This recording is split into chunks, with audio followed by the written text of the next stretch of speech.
Ya, eh, el día de hoy vamos a tocar el tema de insuficiencia testicular o hipogonadismo masculino. El hipogonadismo masculino es un síndrome que se caracteriza por la reducción o insuficiencia de testosterona en el hombre. Eso puede estar asociado a disminución en la cantidad o en la producción de espermatozoides. ¿Listo? También puede ser una alteración aislada de la espermatogenia. Y las consecuencias de la carencia de andrógenos va a ser, por ejemplo, en el feto, que haya genitales ambiguos, en el niño, que haya pubertad tardía, o sea un eunucoidismo, y en el adulto va a causar disfunción sexual, ginecomastia, infertilidad y cambios en la composición y el funcionamiento del cuerpo humano. Para que podamos entender mejor el hipogonadismo, tenemos que hablar sobre el órgano masculino que se encarga de la producción de la testosterona. Ese es el testículo. El testículo es un órgano que cuelga del conducto inguinal con el cordón espermático, está ubicado fuera del abdomen, está en la bolsa escrotal y está a menos 2 grados de temperatura que la temperatura corporal central. Cada testículo más o menos tiene un volumen de 30 mililitros y tiene varias funciones cruciales.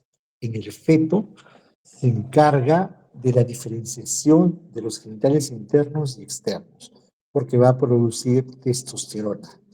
Ah, también va a producir hormona antimulleriana en la pubertad. Es el órgano principal que va a producir espermatozoides, testosterona, va a activarse el eje hipotálamo hipófiso testicular, se va a producir testosterona y todos los cambios que tienen que ver con, con la pubertad, el crecimiento del vello, la distribución de la grasa en el hombre, el cambio de la voz, um, las características incluso psicológicas que tienen que ver con el cambio de niño a puber y luego a adulto. Ahora, si tenemos un adulto que tiene insuficiencia testicular, lo que vamos a ver es que eh, va a tener rasgos y funciones masculinas, pero puede estar alterada. Entonces, en el adulto, el, el valor de testosterona se encarga de tener las características sexuales secundarias, tienen que ver con la virilización, el bigote, la erección, la formación de espermatozoides, ¿no? Y eso va, a la larga, va a permitir la reproducción. Para que entendamos mejor el eje hipotálamo hipófiso testicular, tenemos que ver cómo es que se forman los espermatozoides. Los espermatozoides se forman en el túbulo seminífero, que más o menos ocupa el 90% del volumen testicular. En el túbulo seminífero hay varias células, principalmente están las células de Sertoli, que se encargan de que crezca el espermatozoide.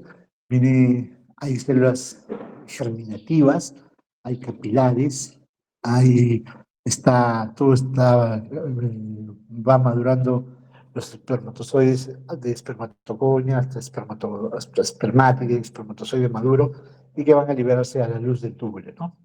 Entonces, hay una membrana basal donde hay espermatogonias y donde hay células mioides.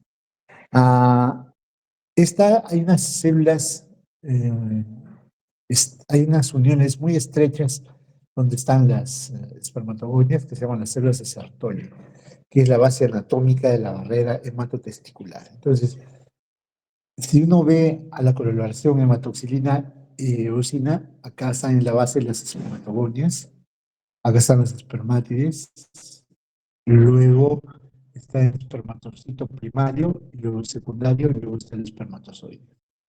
Si uno quiere ver el compartimiento testicular con un corte, entonces uno puede ver acá la membrana basal, la célula mioide, Acá tienes el compartimiento basal con la espermatogonia, el núcleo de las células Sertoli. Acá tienes el espermatocito. Acá en las células de Sertoli se unen por uniones muy estrechas. Acá está el compartimiento atriluminal interno y luego acá ya está el espermátide precoz y luego está el espermatozoide.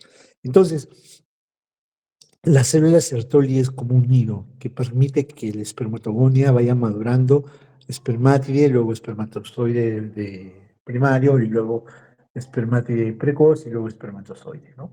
Entonces, dentro del testículo hay como una cuna que es la célula Sertoli que permite el crecimiento de los espermatozoides. Pero en el testículo no solamente hay células de Sertoli, sino hay otro grupo de células que están en el compartimento intersticial, que son las células de Leydig, que afectan o ocupan el 5% del volumen testicular. Estas células de Leydig, como lo pueden ver acá en la parte intermedia entre en las membranas, fuera de las membranas basales, tienen una función muy importante que va a hacer que va a permitir la producción de testosterona. Entonces, como pueden ver, acá están las células de Sertoli, acá están las espermatogonia, y acá en la parte externa están las células de Leydig. Igual acá en una coloración hematoxilina y eosina, están junto al compartimento intersticial donde hay células mioides peritubulares, fibroblastos, células neurovasculares y también macrófagos. Entonces, ¿cómo es la fisiología del túbulo seminífero con las células de Sertoli y las células de Leydig? Entonces, el espermatozoide y el testículo, en el testículo a través de las células de Sertoli van a producir inhibina.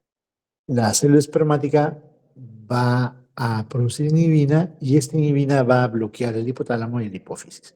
Ahora, la hipófisis o el hipotálamo a través de GnRH estimula a la hipófisis la producción de FSH. Este FSH actúa a nivel de células Sertoli a que se produzca inhibina y que se produzca la generación de espermatozoides. Por otro lado, la LH estimula a las células de Leydig a que éstas fabriquen testosterona.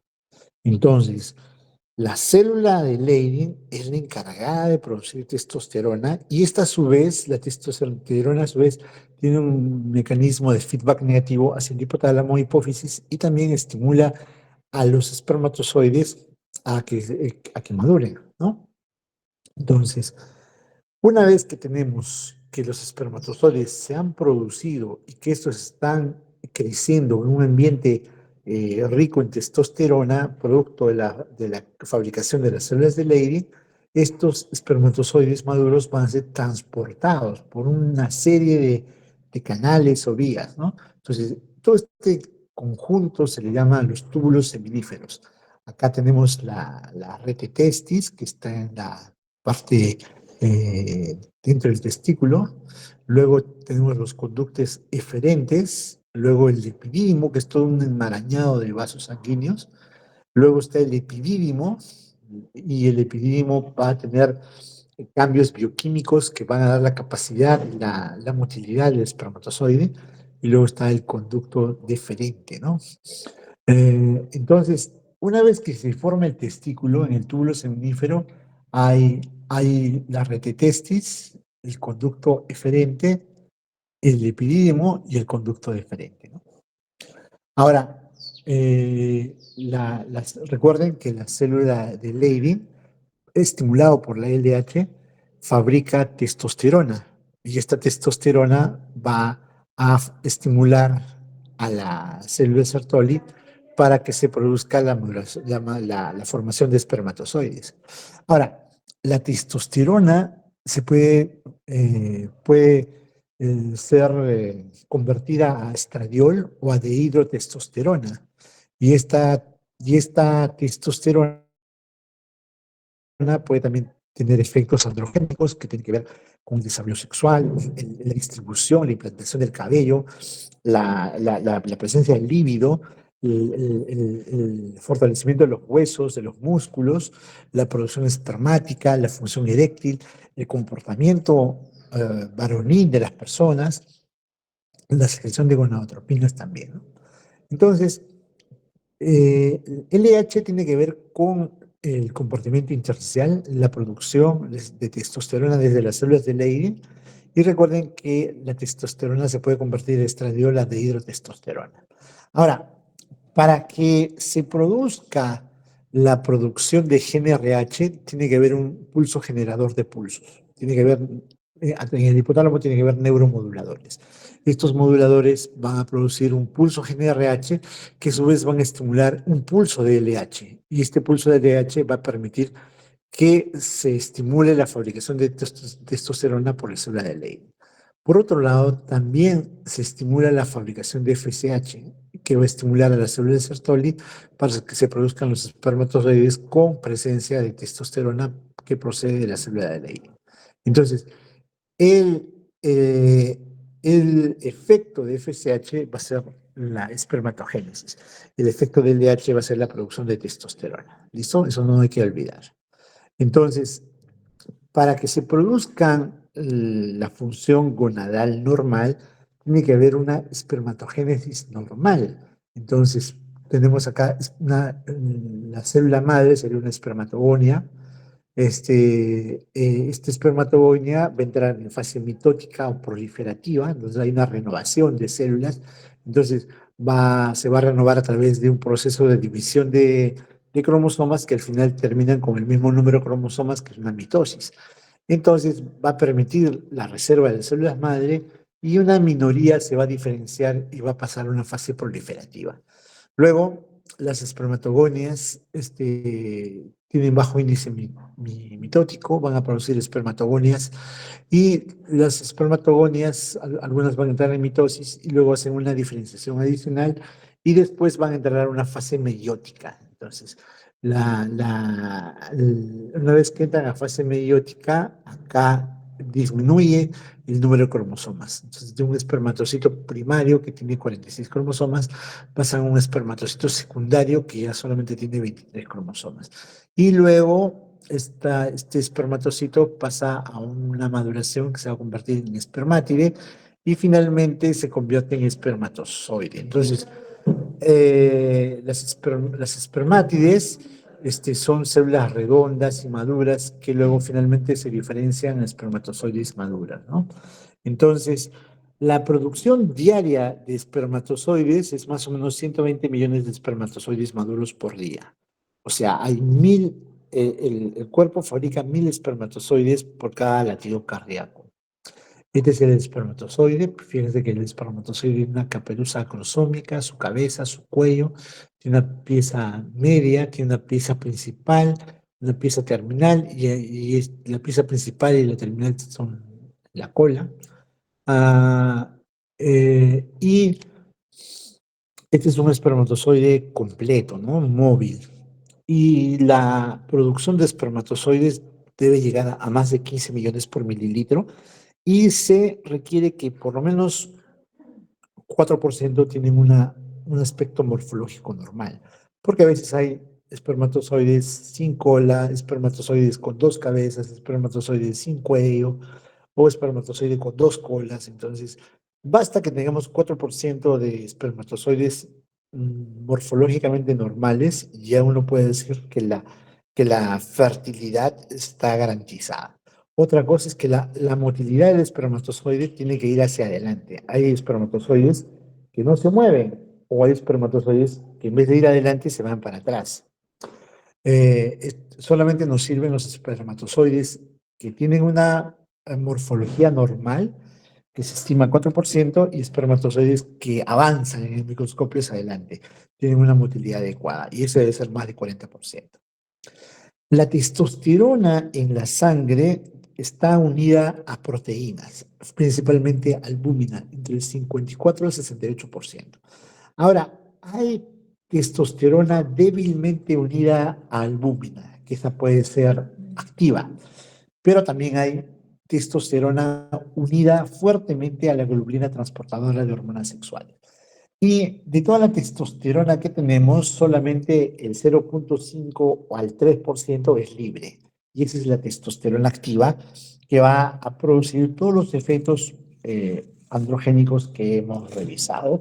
Dentro de ellos está control del eje hipotálamo hipófiso testicular y también tiene que ver con la formación de espermatozoides. Entonces, como verán, de toda la testosterona, en un examen de laboratorio, no nos importa tanto la testosterona total, nos debe importar la testosterona libre. Entonces, en un hipogonadismo, más importa saber cómo está la testosterona libre que la testosterona total. Sin embargo, algunas patologías, como por ejemplo cirrosis o por ejemplo patopatías, pueden alterar el transporte de la testosterona porque hay hipoalbuminemia o si tiene una cirrosis, la globulina transportadora de hormonas sexuales está también disminuida.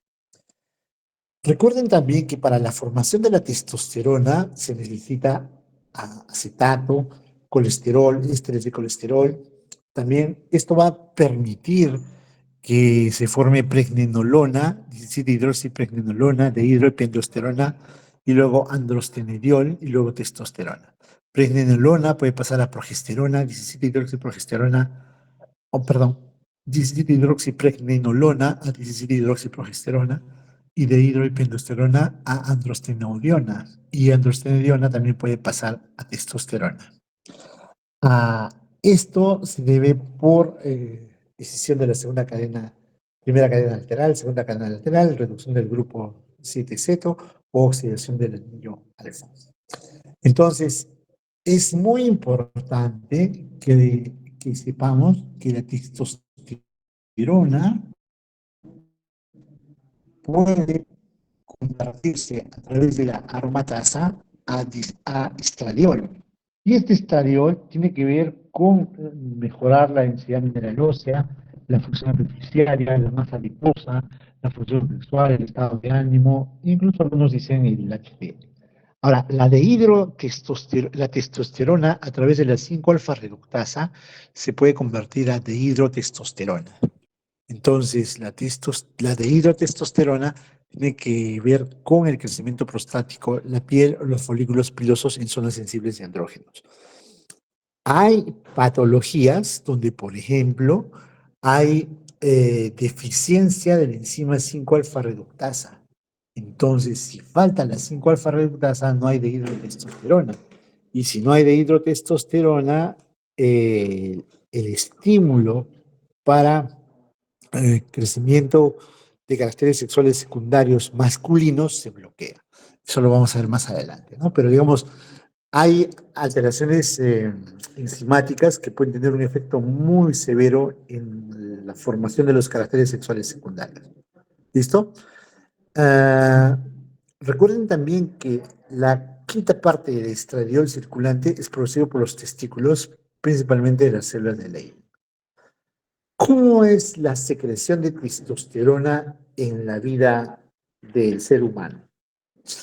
Miren, durante el embarazo es en el segundo trimestre donde hay un pico marcado de testosterona parecido al del adulto.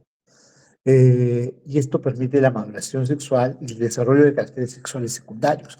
Si acá hubiera, por ejemplo, disminución o los valores de testosterona alterados, la maduración sexual estaría alterada. Y por eso se puede dar sexo ambiguo, por ejemplo.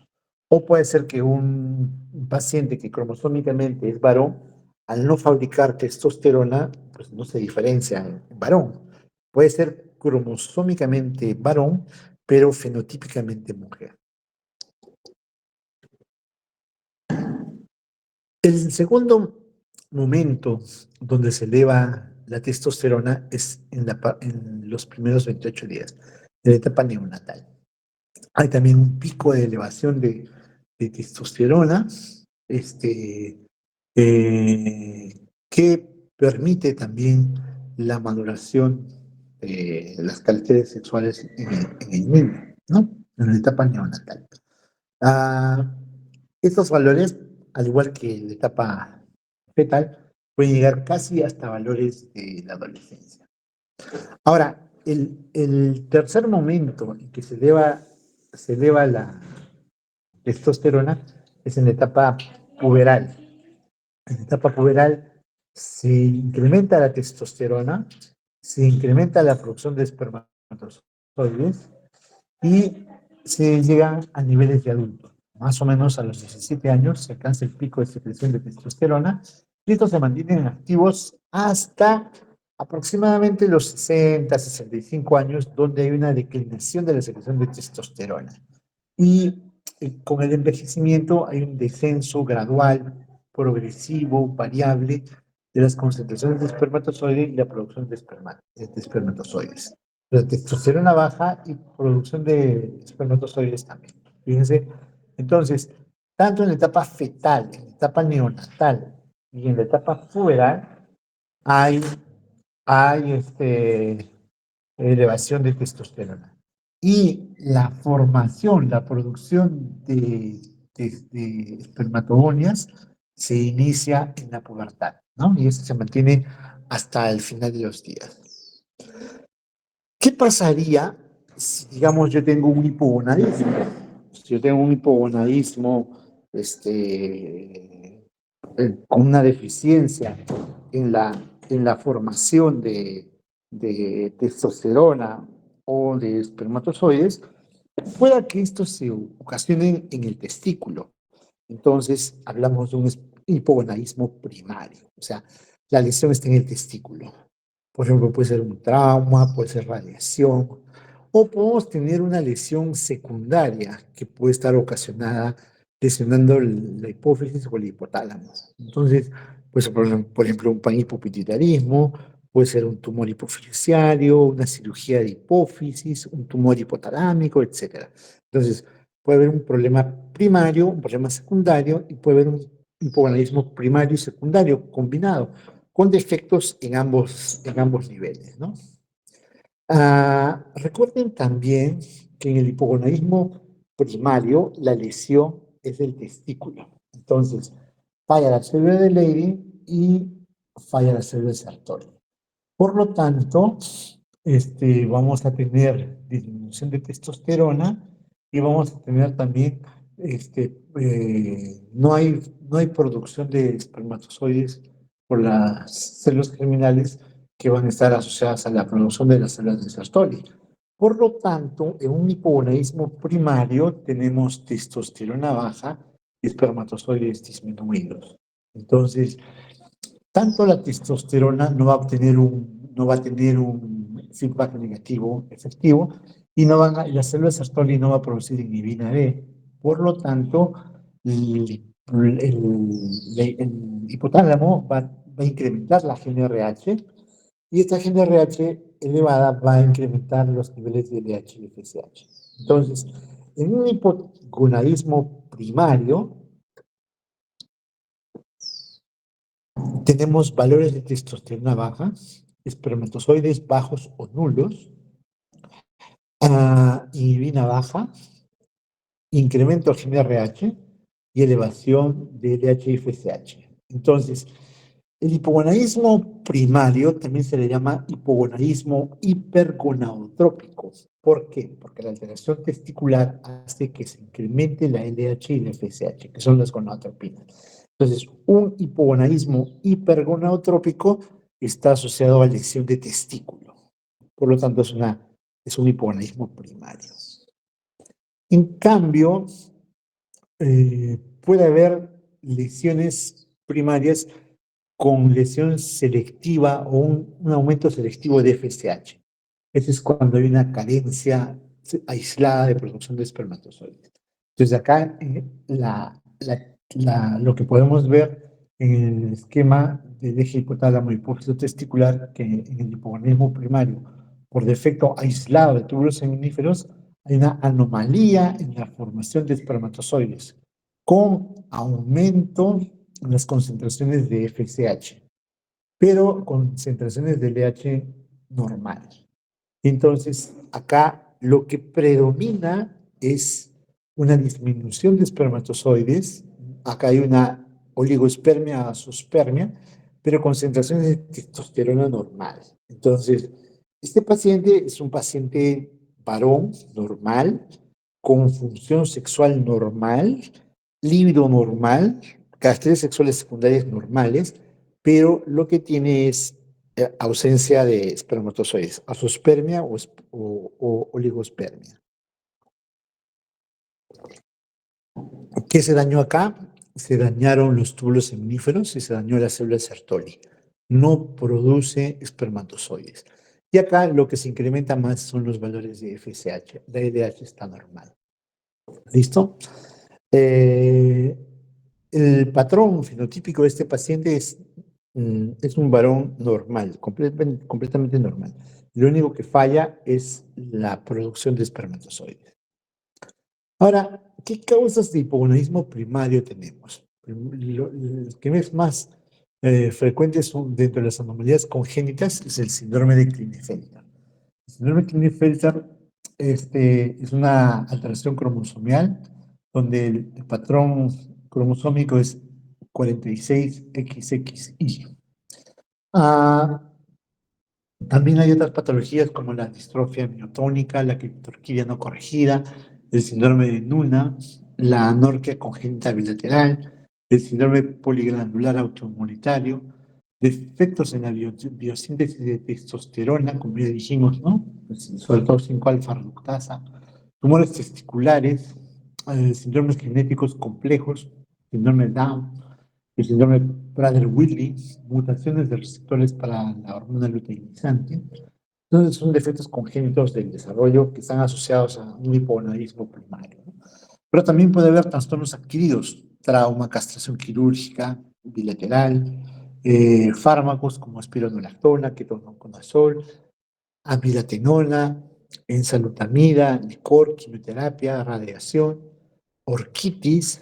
Hay una orquitis que tiene que ver con las paperas, por ejemplo, ¿no? Las paperas te pueden dar una orquitis, te pueden dar un hipogonadismo, finalmente.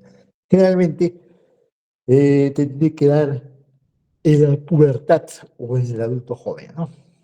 Hay trastornos sistémicos que también pueden causar hipogonadismo primario, principalmente hepatopatía, la cirrosis hepática, la nefropatía crónica, el envejecimiento, tumores como linfomas, cáncer testicular, la derpanocitosis, la lesión medular, las vasculitis, los procesos infiltrantes como amiloidosis, leucemia, que afectan el testículo, y también puede haber anomalías aisladas de la producción de la función espermática, y algunas anomalías congénitas son criptorquidia, varicocele, microdeleciones del cromosoma Y, distrofias miotónicas, síndrome de células de Sertoli, discinesia estelar primaria, síndrome de Down, mutaciones del receptor para FSH, otros trastornos adquiridos con la deficiencia en la producción de espermatozoides son la orquitis, la radiación, la quimioterapia, el traumatismo, toxinas ambientales y enfermedades sistémicas como proceso febril agudo, cáncer de testículo, enfermedad de Hodgkin,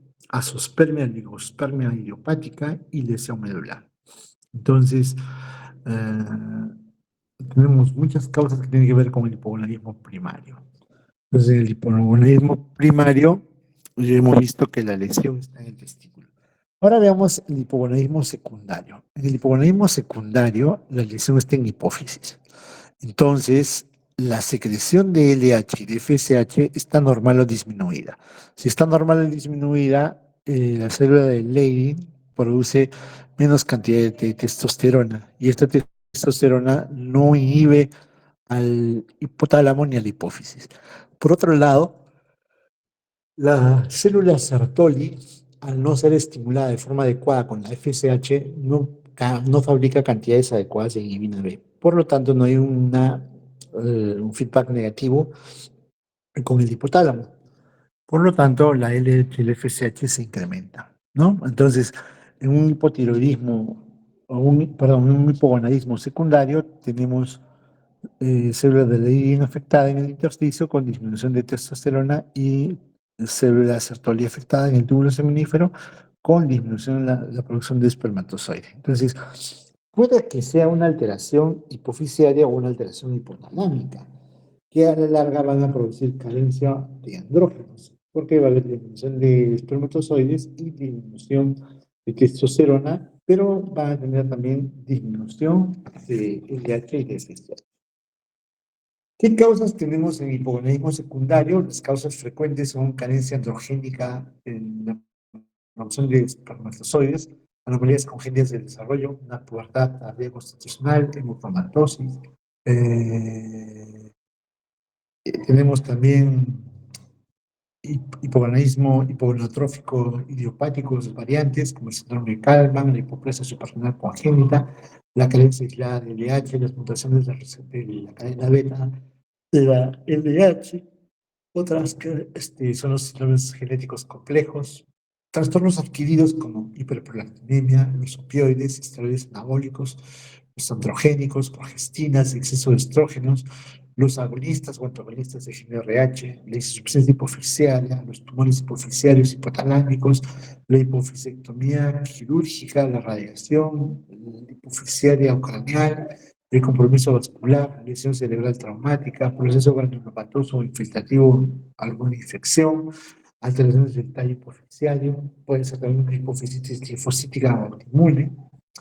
También puede ser provocado el hipogonadismo secundario con lesión hipotálamo hipófisis por trastornos sistémicos, como por ejemplo el síndrome de Cushing, la insuficiencia orgánica crónica, la placirrosis, la nefropatía, la miomopatía, la insuficiencia cardíaca congestiva, la enfermedad sistémica crónica, la diabetes mellitus tipo 2, cáncer maligno, trastorno reumático que puede estar, trastorno reumático que puede estar asociado a artritis reumatoide, la enfermedad por HIV, la inanición, la malnutrición, eh, trastornos de la alimentación, como por ejemplo anorexia nerviosa, bulimia. También tenemos enfermedades por HIV, ah, tumores, artritis reumatoide, inanición, malnutrición, ejercicios de resistencia, obesidad mórbida, síndrome de apnea-sueño, enfermedad aguda, enfermedad crítica, envejecimiento. Otras enfermedades sistémicas, puede ser una lesión medular con sobrecarga de hierro por transfusiones, luego una beta-talasemia, dermatocitosis y también fibrosis quística. Otras causas de hipogonadismo secundario son alteraciones congénitas, como por proceso renal congénita, por deficiencia de 21 hidroxilasa o deficiencia de 11 hidroxilasa, deficiencia aislada de FSH o de la cadena beta del FSH. Trastornos adquiridos pueden ser los anabólicos, los androgénicos, neoplasias malignas que tienen que ver con cáncer, enfermedad de Hodgkin, cáncer testicular y tumores que secretan andrógenos o GnRH. Otra causa son las hiperprolactinemias. Entonces, en el hipogonadismo secundario hay muchísimas causas que tienen que ver con lesiones al hipotálamo o al cerebro, ¿no? Acá tenemos que ver acá varios síndromes. Otro problema que se puede dar en el hipogonadismo es la resistencia a los andrógenos. Acá lo que tenemos es que hay alteraciones del eje hipotálamo hipófisis testicular, la resistencia a la androgénica, porque hay una alteración en la acción de los andrógenos. Hay una mutación del receptor de los andrógenos que da lugar a concentraciones elevadas de testosterona, pero con disminución androgénica. O sea, no hay producción de espermatozoides. ¿Listo? Hay una carencia de manifestaciones clínicas androgénicas. Por lo tanto, vamos a tener también caracteres sexuales secundarios ausentes. Vamos a tener LH y FSH aumentadas. Y vamos a tener células germinales casi alteradas.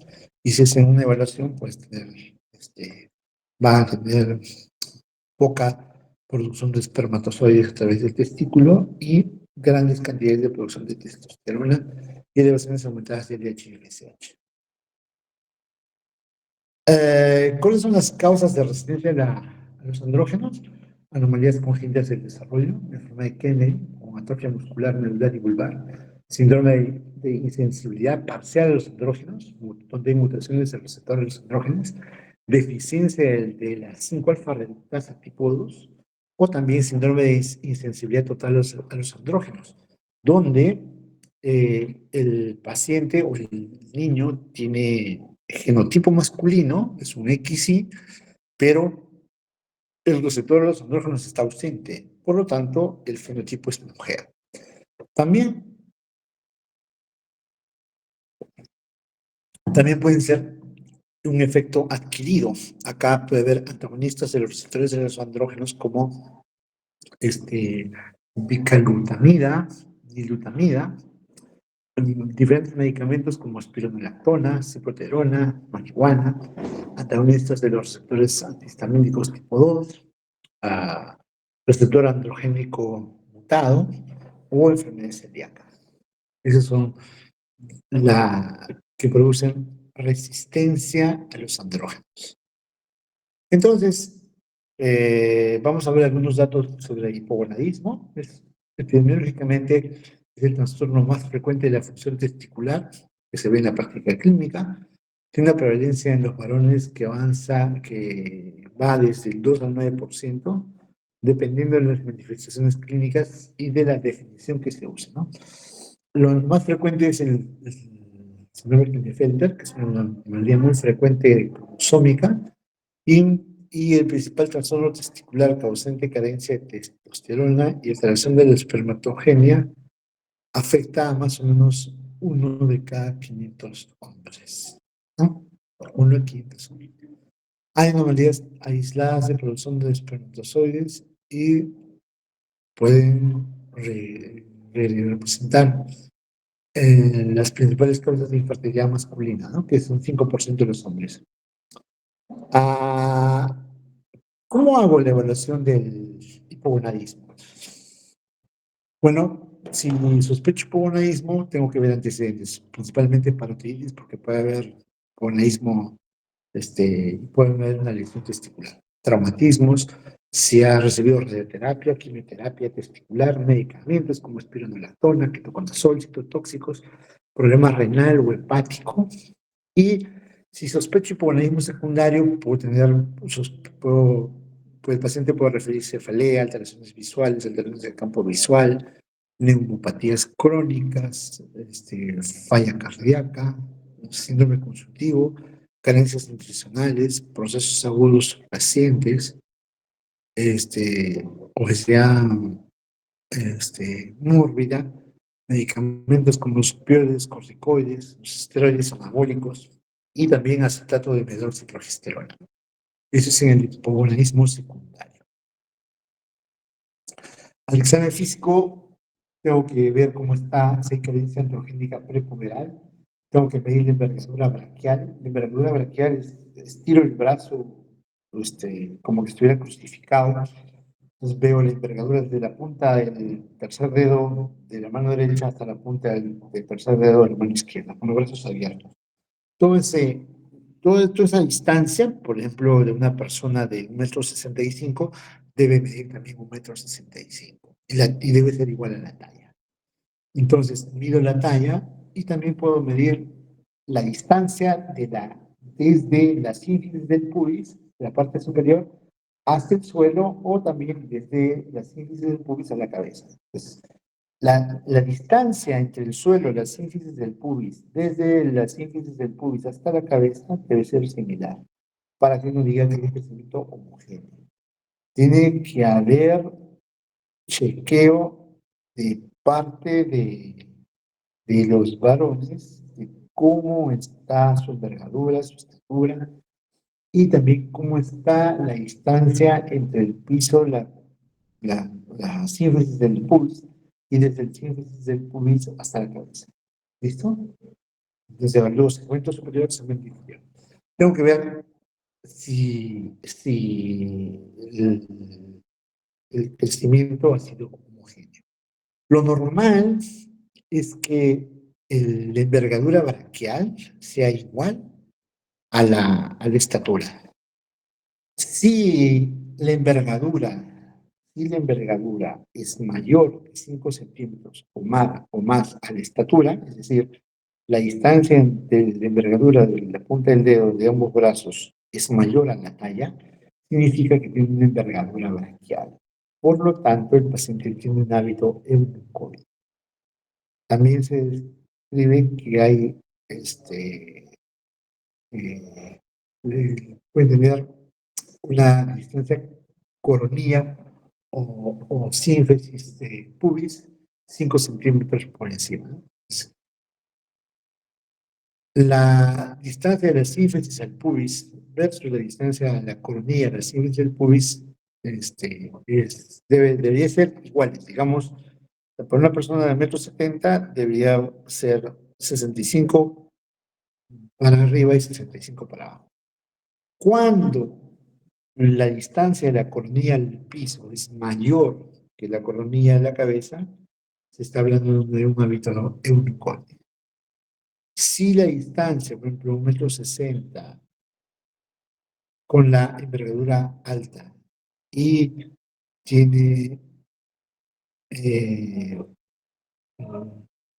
si es que tiene, por ejemplo, la sínfisis del suelo, la sínfisis del pubis al suelo mayor a 5 centímetros que la distancia de la coronilla de la sínfisis del pubis, entonces hablamos de un hábito eunucoide.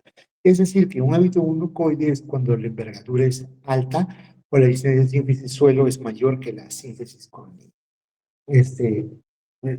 Morfológicamente se ve que el paciente tiene los brazos y las piernas más largas, ¿no? Otra forma de evaluar el hipogonadismo es que tengo que ver el examen físico, la distribución del vello corporal. Puedo ver si hay la pérdida, tengo que ver si está presente en la cara, en la axila, en el tórax, en el pubis, valorar si es que hay ginecomastia, si es que hay mama palpable, tengo que ver cómo está el tamaño del testículo. Para eso necesito como una especie de collar con diferentes tamaños y palpo el testículo. Palpo el testículo y debo, conforme comparo con el urinómetro, y, y si es prepuberal, el tamaño del testículo debe ser 2,5 centímetros, 1,8 centímetros, un volumen de 4 milímetros, ¿no? Y si es adulto, el tamaño del testículo debe ser entre 3,5 y 5,5, y un volumen testicular entre 15 y 30 milímetros. Otra forma de evaluar también la función sexual del varón es evaluando el tracto rectal y la consistencia debe ser normal. No debo encontrar nódulos, tumoraciones, etc. Otra cosa es que en los adultos yo debo evaluar la talla y generalmente hay pérdida de la talla más de 5 centímetros con hipogonadismo. Eso también puede estar asociado a fracturas osteoporosis, por osteoporosis, por comprensión vertebral. Y otra cosa importante para evaluar la función gonadal es que debo evaluar cómo está el tejido mamario. Si es que hay crecimiento del tejido mamario, hay ginecomastia. Y tengo que ver qué tiempo tiene esta ginecomastia. Ahora, hay algunos cuadros clínicos que vamos a ver. Principalmente vamos a ver de las manifestaciones clínicas de carencia androgénica. Esto tiene que ver con genitales ambiguos, que tiene que ver con etapa fetal.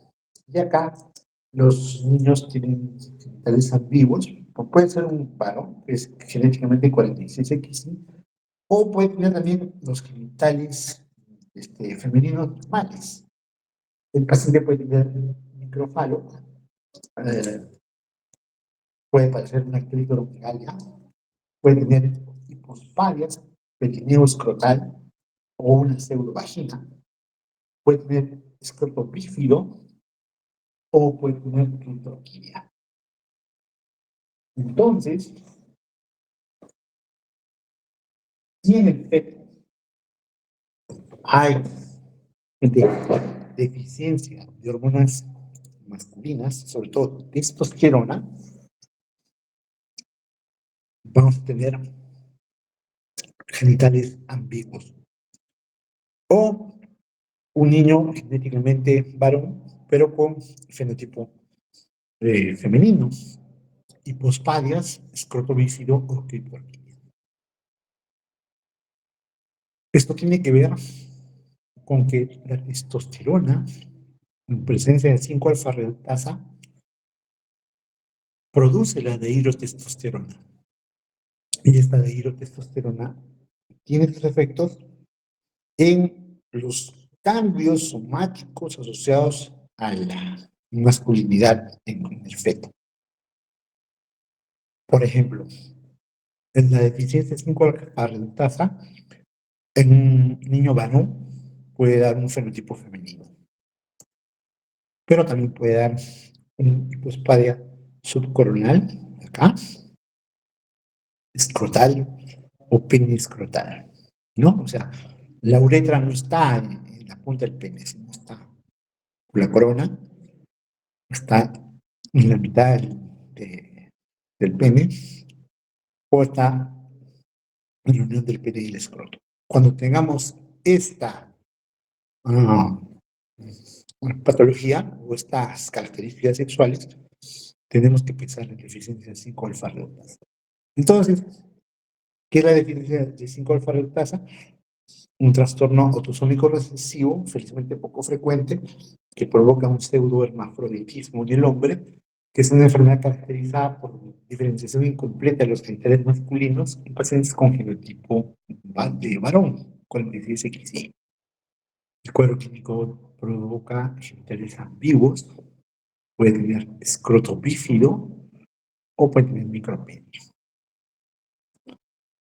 Los síntomas, cerca del 99% de los pacientes padecen anormalidades del sistema endocrino, genitales ambiguos, espina bífida, escroto bífido, clitorquía. Eso provoca disminución de la fertilidad, puede haber hipoplasia del pene, hipoplasia perineal, hipoplasia escrotal, anomalías del seno urogenital, pero también puede provocar alteraciones anormales del cabello, de la voz, micropene, y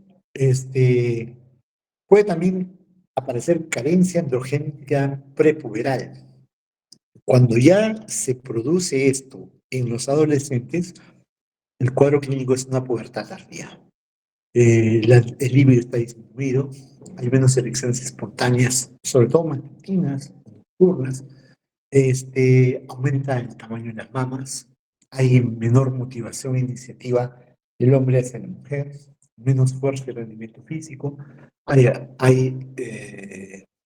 ausencia de eyaculación, hay imposibilidad de tener hijos, hay infertilidad, y se encuentra también un hábito de mucoide, ¿no? Brazos largos, o la distancia del suelo de la sínfisis del pubis es mayor que la sínfisis a la cabeza.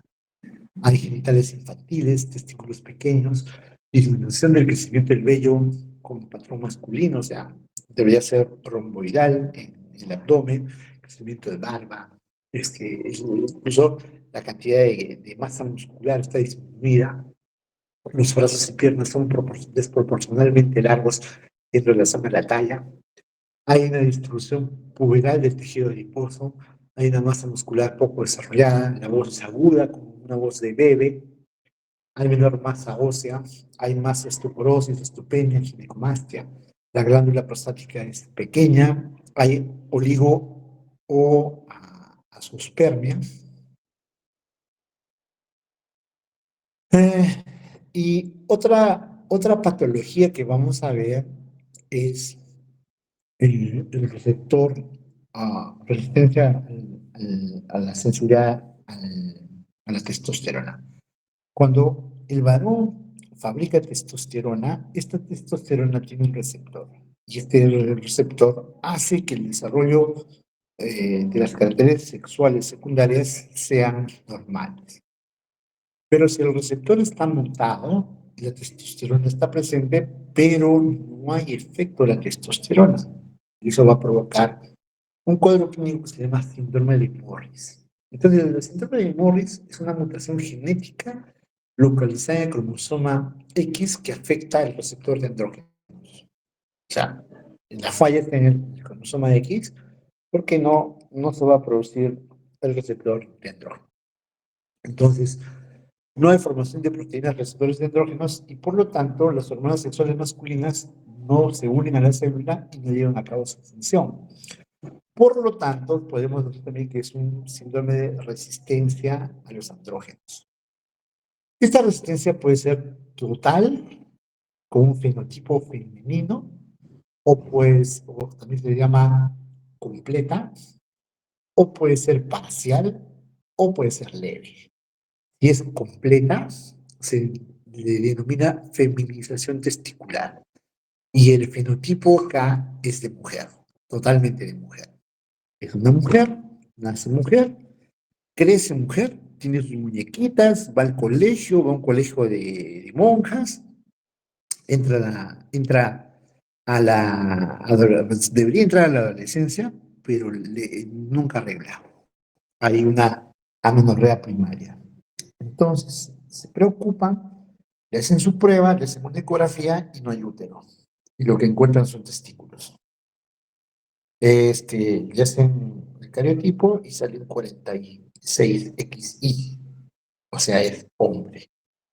Y le hacen evaluación genética al receptor de andrógenos y sale negativo, no tiene receptores andrógenos. Entonces, ese genotipo femenino se llama síndrome de Morris, la feminización testicular.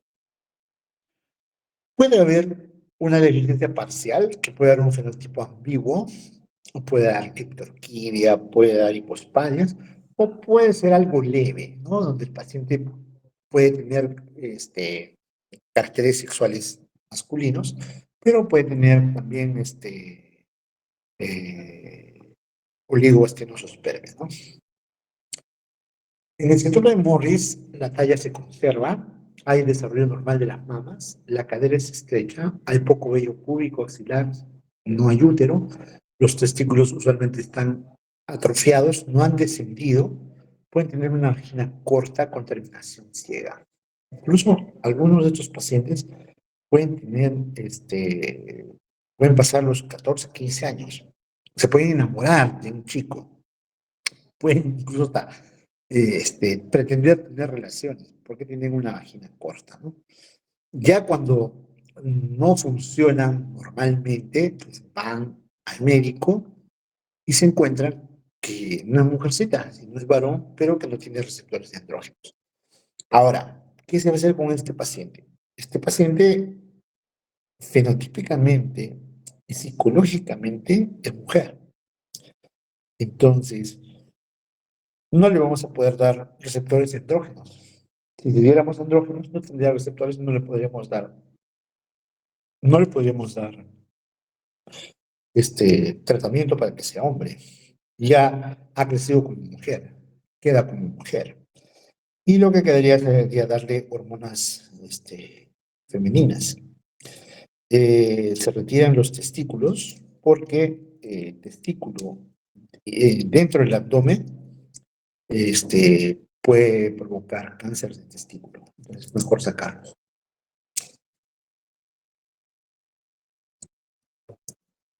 La de la izquierda se llama Juana de Arco.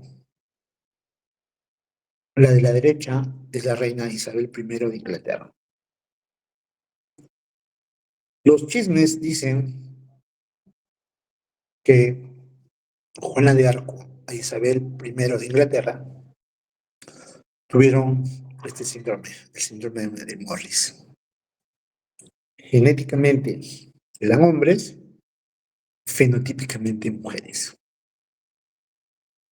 En la actualidad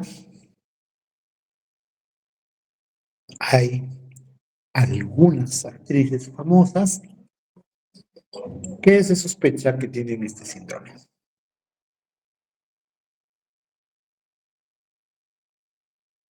Bien, pasemos a otro caso. Este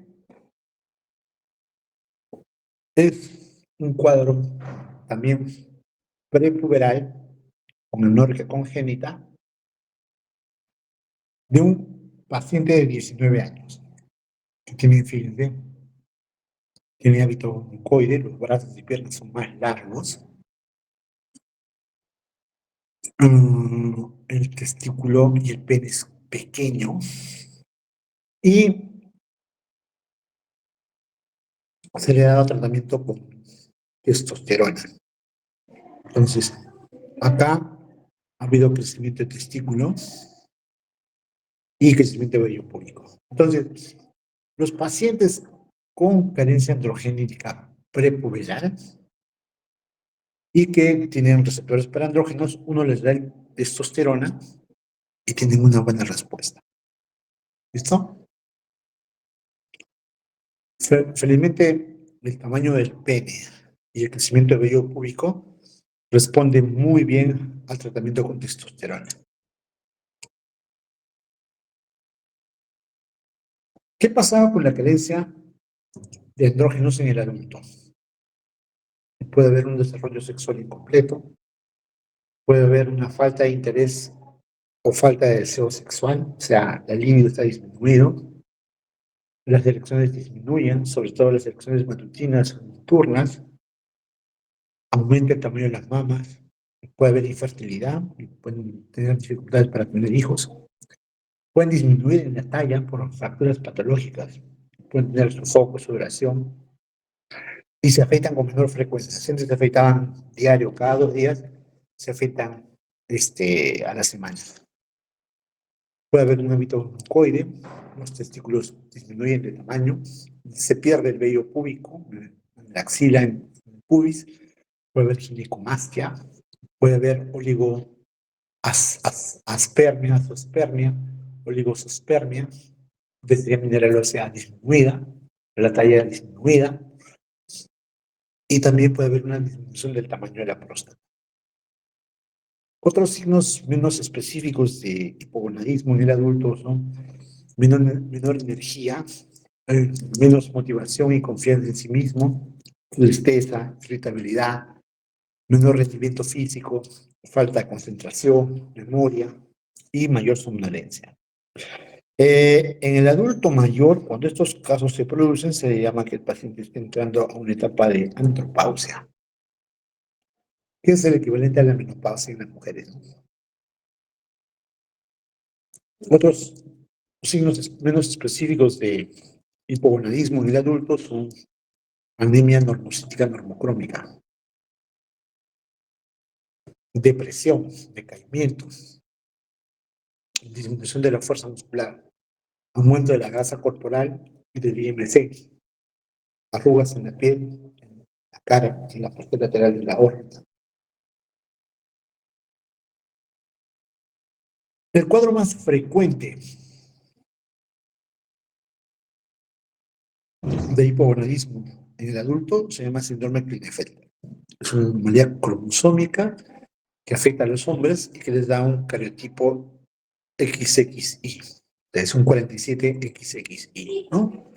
El paciente tiene hombros estrechos, poco vello facial, la musculatura poco atrofiada, el tronco corto, los testículos pequeños, hay ginecomastia, y las piernas son largas. Hay un hábito eunucoide.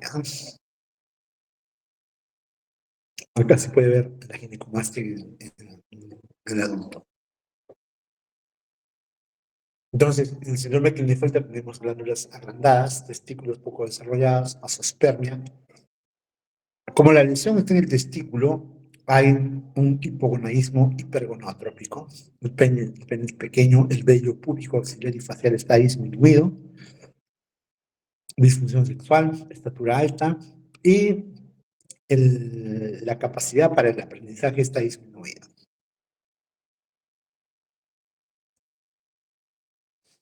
Acá tenemos la primera meiosis, la segunda meiosis, la fertilización y la mitosis. Para que se produzca el Klinefelter, puede ser que no haya disyunción o separación en la primera meiosis. Luego esta meiosis va a tener una disyunción. La meiosis 2 se fertiliza con el espermatozoide y forma un cigoto 47XXY. Si se produce en la segunda meiosis, también no hay disyunción acá y forma de nuevo un cariotipo 46XXY. Y si es que la disfunción se da ahí en la zona de mitosis, entonces acá va a tener un mosaicismo, ¿no? Donde va a tener 46XXY y 46XY.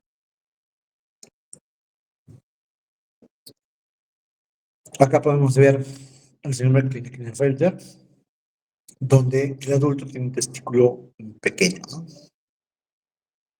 La carencia androgénica en Klinefelter es variable.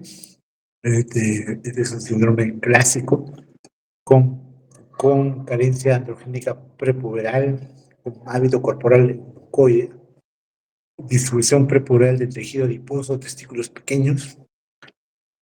Y este es un Klinefelter mosaico. Tiene 47XXY y 47XY. Su tamaño del pene y el vello corporal son normales. Los testículos son pequeños. O sea, no todo Klinefelter es similar. Puede haber una variante mosaica. El mosaico tiene menos severidad. Este es un cuadro típico de Klinefelter. Fíjense las manos y brazos largos, ginecomastia, el desarrollo pequeño del testículo del pene. El Klinefelter tiene una incidencia de 1 en 650 nacidos vivos en Estados Unidos. La causa es la no distribución del cromosoma sexual durante la meiosis. El cariotipo es 47XXY. Puede haber raramente 48XXY o mosaicos, ¿no? El fenotipo es masculino. Puede haber en retardo mental leve. Y generalmente lo que uno lo encuentra es en la pubertad. Entonces, hay estatura alta, vello facial reducido, facial, axilar, puberal o púbico disminuido, ginecomastia, puede haber prolapso válvula mitral, hipoplasia testicular, fertilidad reducida, extremidades largas, osteoporosis. Lo que se ve es que las células de Sertoli están con disminución de la inhibina B, por lo tanto la FSH está alta. Las células de Leydig no fabrican testosterona y la LH también está elevada. Entonces es un hipogonadismo hipergonadotrópico. Este es un varón con Klinefelter, aumento del tamaño de las mamas, tiene aumento de peso, pesa 117 kilos, 1,85 m, tiene un IMC 34, la brazada es 1,99 y su talla, fíjense, es 1,85. Acá tiene entonces un hábito mucoide, un hábito corporal mucoide, tejido celular subcutáneo aumentado por el central, el vello púbico escaso, los testículos pequeños de 1 centímetro, consistencia dura. ¿Qué efectos tiene el síndrome de Klinefelter en la fertilidad? Afecta la fertilidad del hombre porque provoca casos severos de azoospermia y reduce la cantidad significativa de espermatozoides. Entonces, hay una azoospermia obstructiva por una obstrucción en uno de los dos, uno o ambos conductos eyaculadores que impiden la eyaculación. Desde acá es una azoospermia obstructiva o hay una azoospermia secretoria porque hay insuficiencia espermatogénica, porque no hay producción de espermatozoides. O sea, el túbulo sanguíneo está comprometido.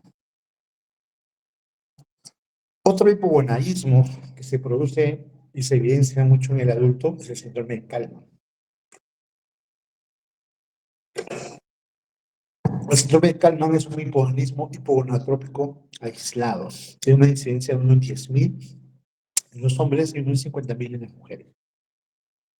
Clínicamente puede haber criptorquidia, micropene, anosmia parcial o total, con alteraciones en la línea media. Entonces, el síndrome de Kallmann tiene alteraciones en el bulbo olfatorio, en las neuronas olfatorias. No hay una migración del bulbo olfatorio, por lo tanto hay una anosmia. Lo que también se ve es que no hay una migración tampoco en las células que tienen que ver con la GNRH. Por lo tanto, hay una disminución de GNRH, de LH-FSH, disminuye la testosterona, la espermatogénesis, y en la mujer disminuye el estrógeno y la ovulación. Entonces, el síndrome de Kallmann es un hipogonadismo hipogonadotrópico que produce hipogonadismo, ya sea masculino o femenino. No hay cambios en la voz, la masa muscular está disminuida, no hay vello facial o corporal, el hombre hay criptorquidia, volumen testicular disminuido, pene pequeño, oligospermia o azospermia, y también está asociado a anosmia o hiposmia. Eh, Tanto en hombre como en mujer hay vello púbico disminuido, telarquía ausente, amenorrea primaria.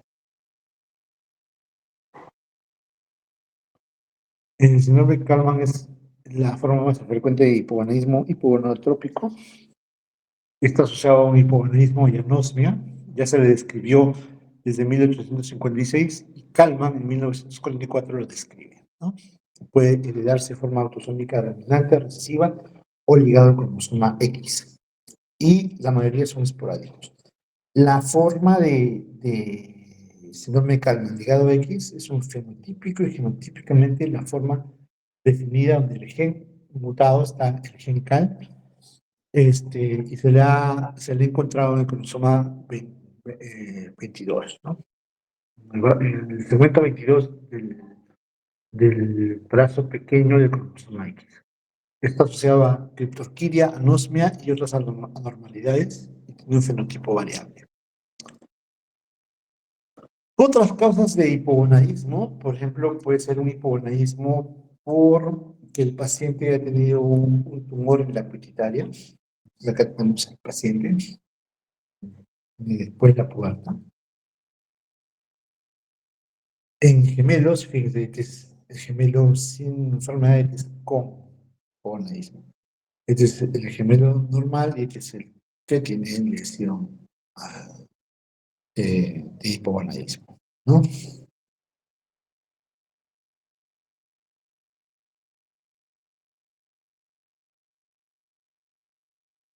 Y este es un caso de 54 años con carencia de andrógenos en el adulto por insuficiencia hipoficiaria, que se caracteriza por disminución de la libido, disfunción eréctil, pérdida del vello torácico, axilar, tiene ginecomastia, el pene, testículos disminuidos de tamaño.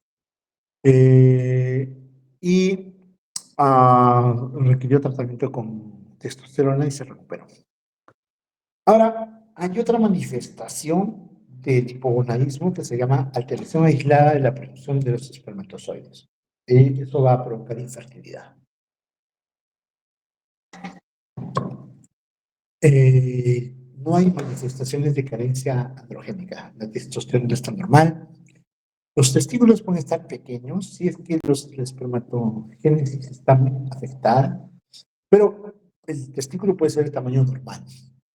Puede haber alteraciones en el líquido seminal, hay oligosospermia, azospermia, teratospermia, o sea, los espermatozoides son de aspecto morfológico anormal, astenosospermia con motilidad reducida o nula, y hay combinación de las anomalías en el análisis del líquido seminal. Entonces, puedes tener, para que el espermatozoide esté normal, tiene que tener movilidad normal, morfología normal, concentración normal.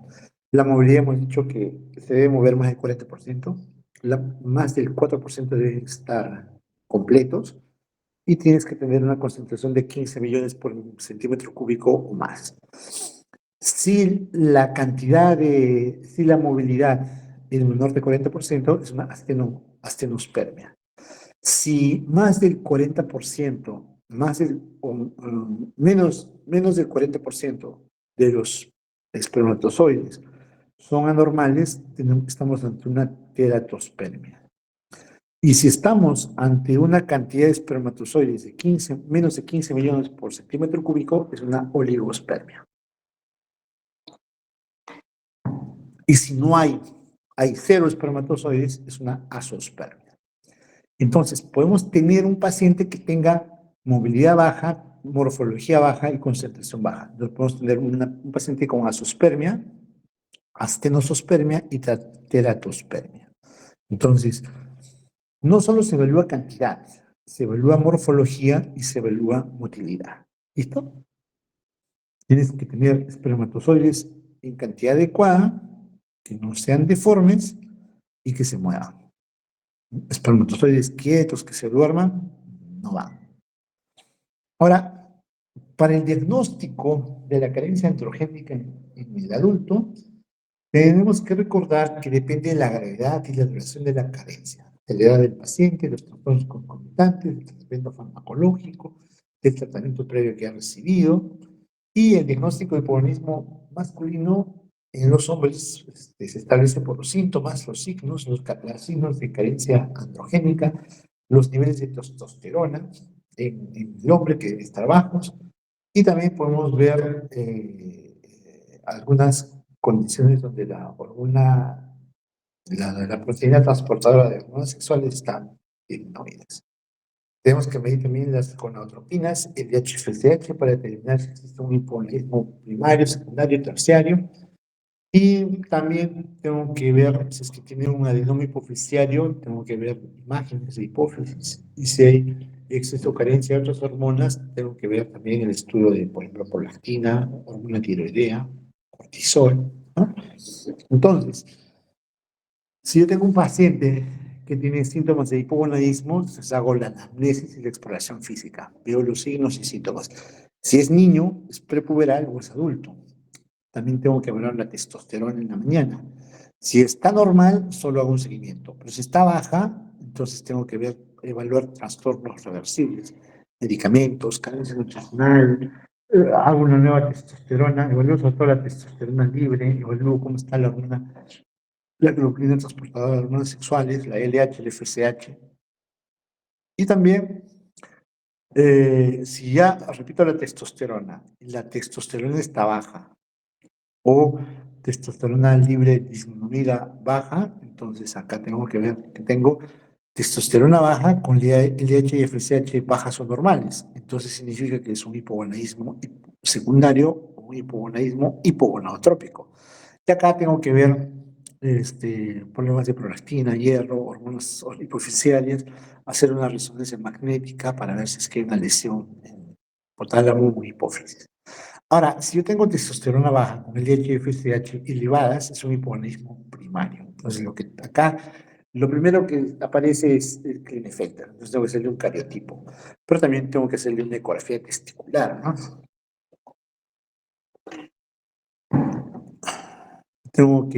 Si es que hay criptorquidia, o sea, no, los testículos no están descendidos, tengo que hacer una ecografía buscándolo. Entonces, en pruebas de rutina vamos a tener niveles séricos de testosterona disminuidos, niveles séricos de estrógenos en las mujeres también disminuidos. Tengo que determinar si es un hipogonadismo primario o secundario. Si es hipergonadotrópico, voy a tener GNRH alta, LHFSH alta. Si es un hipogonadismo hipogonadotrópico, GNRH baja, LHFSH baja. También puedo evaluar una gamografía ósea para ver si hay hipogonadismo, para ver cómo está la densidad, para ver cómo está la densidad mineral ósea en el caso de una densitometría ósea, o también puedo evaluar si hay retraso en el cierre epifisiario. Pruebas complementarias, por ejemplo, pruebas genéticas para Klinefelter, para Kalman.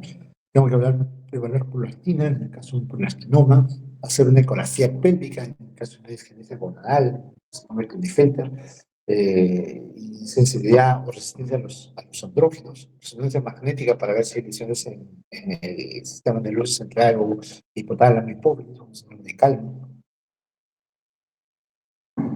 Bueno, que se encontraría una resonancia magnética nuclear del sistema de Kalman es ausencia de bulbos olfatorios, ¿no? Que se da la famosa anosmia del Kalman.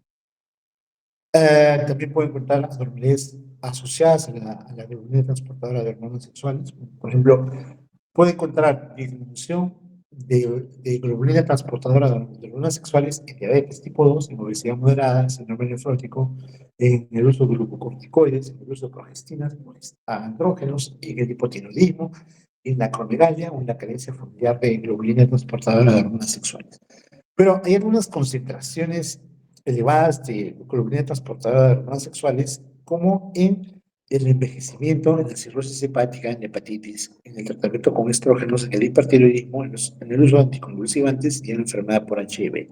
Entonces, si yo tengo una disminución de la concentración de globulina transportadora de hormonas sexuales, hay más testosterona libre. Si yo tengo un aumento en la concentración de globulina transportadoras de hormonas sexuales como el envejecimiento, voy a tener menor disponibilidad de testosterona libre. Por lo tanto, si hay menor disponibilidad de testosterona, puede haber un hipogonadismo, ¿no? Recuerden que tengo que evaluar también el líquido seminal. Para el líquido seminal se recomienda que esté 2 o 3 días sin tener relaciones. Tengo que realizar 2 o 3 análisis con una diferencia de 2 semanas entre cada chequeo. Y para evaluar la motilidad se tiene que chequear la motilidad máximo 1 hora desde el momento de la eyaculación. No vale evaluar motilidad cuando ya la muestra ha sido más de 1 hora. No sirve la muestra. Por lo tanto, tengo que evaluar concentración de espermatozoides. ¿Cuánto es normal? Más de 15 millones por milímetro cúbico. El volumen del semen debe ser mayor a 1,5 milímetros. Menos de eso está afectado. El número de espermatozoides debe ser más de 39 millones por el volumen total o 15 millones por milímetro. La motilidad tiene que ser más de 40%. Y debe ser que tiene que tener motilidad progresiva, o sea, hacia adelante. Porque a veces hay espermatozoides que están mal de la dirección, se van a los costados o incluso se van de retro. Entonces no sirven.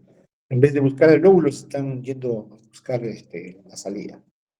Ah, la morfología de los espermatozoides, por lo menos el 4% tiene que tener todo completo: cabeza, cuerpo, cola. Luego, tengo que ver el manejo. Y para el manejo necesito tratamiento sustitutorio con testosterona. Entonces, tengo que determinar cuáles van a ser mis metas de tratamiento y luego tengo que ver su eficacia y seguridad. Si tengo una carencia androgénica prepuberal o puberal tardía, el tratamiento con testosterona debe seguir los siguientes objetivos: inducir y mantener los caracteres sexuales secundarios. Por ejemplo, que crezca el pene, el escroto y el patrón masculino del vello corporal se mantenga. Se aumente la masa muscular, la fuerza muscular, que se estimule la densidad mineral ósea para que no haya osteoporosis y que tampoco haya un cierre prematuro de epífisis. Estimular la libido, provocar erecciones espontáneas, mejorar la energía, el estado de ánimo, la motivación, inducir el crecimiento laringio para que provoque cambio en la voz, incrementar la producción de eritrocitos hasta valores normales.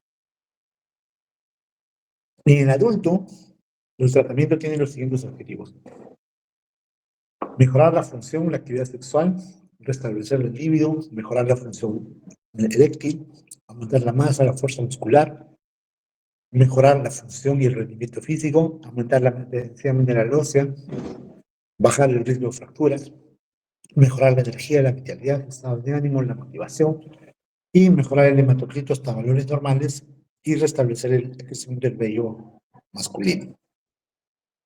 No, el tratamiento con testosterona no mejora la producción de espermatozoides. Tampoco incrementa el tamaño testicular y tampoco restablece la fertilidad. Entonces, si tengo un paciente con hipogonadismo, con infertilidad, el tratamiento con testosterona no lo va a mejorar. Ese no es el tratamiento.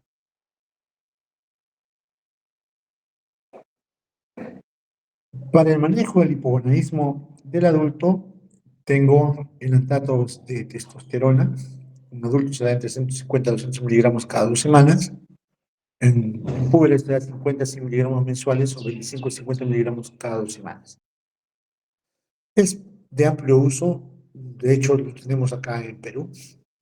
El inconveniente es que es inyectable, puede haber fluctuación sintomática de las concentraciones de testosterona, eh, puede haber más eritrocitos, más eritrocitosis que con la testosterona transdérmica. También pueda usar un decanoato de testosterona, que se da a 750 miligramos las semanas 2, 4 y luego cada 10 semanas. Es inyectable, mantiene bien las concentraciones de testosterona, pero entre los eventos adversos, una inyección profunda, lenta, puede provocar molestias, a veces es un poco difícil la autoinyección.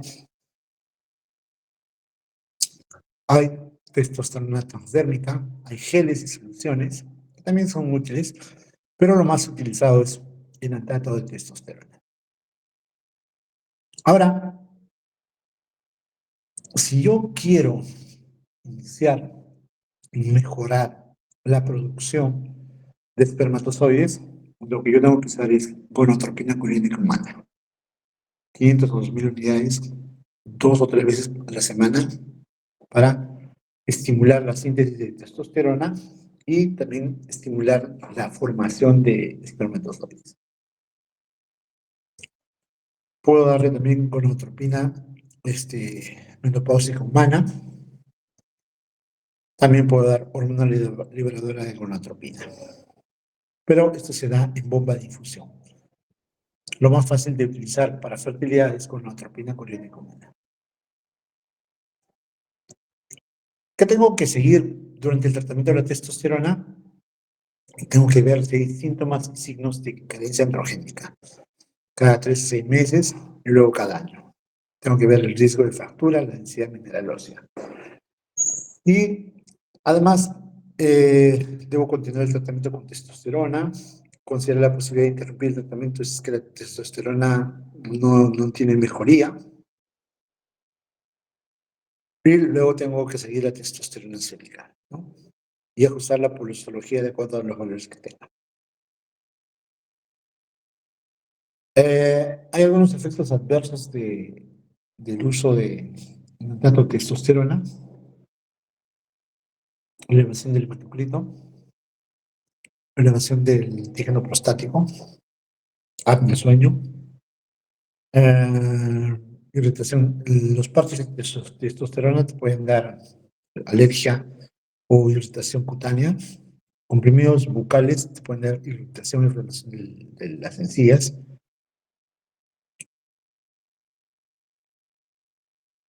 Y listo. Entonces, el hipogonadismo masculino es una disminución en la función gonadal del hombre que se puede dar durante la etapa fetal, la etapa puberal o la etapa del adulto. Lo más frecuente del hipogonadismo del adulto es el síndrome de Klinefelter. Otro cuadro importante es el síndrome de Kalman. Y la necesidad o la importancia de tener testosterona durante el embarazo es que la testosterona te permite la diferenciación sexual secundaria. Si hay falla en la secreción de testosterona intraútero, puede haber un cuadro clínico que se llama hermafroditismo o sexo ambiguo. Y el cuadro clínico más severo, donde hay ausencia de los efectos de la hormona masculina, es el déficit de 5-alfa reductasa y el síndrome de resistencia a los andrógenos, en los cuales, si ambos cuadros son severos, te pueden dar un fenotipo femenino cuando genéticamente ese paciente es masculino. Listo, muchas gracias. ¿Alguna pregunta? Doctor, ¿podría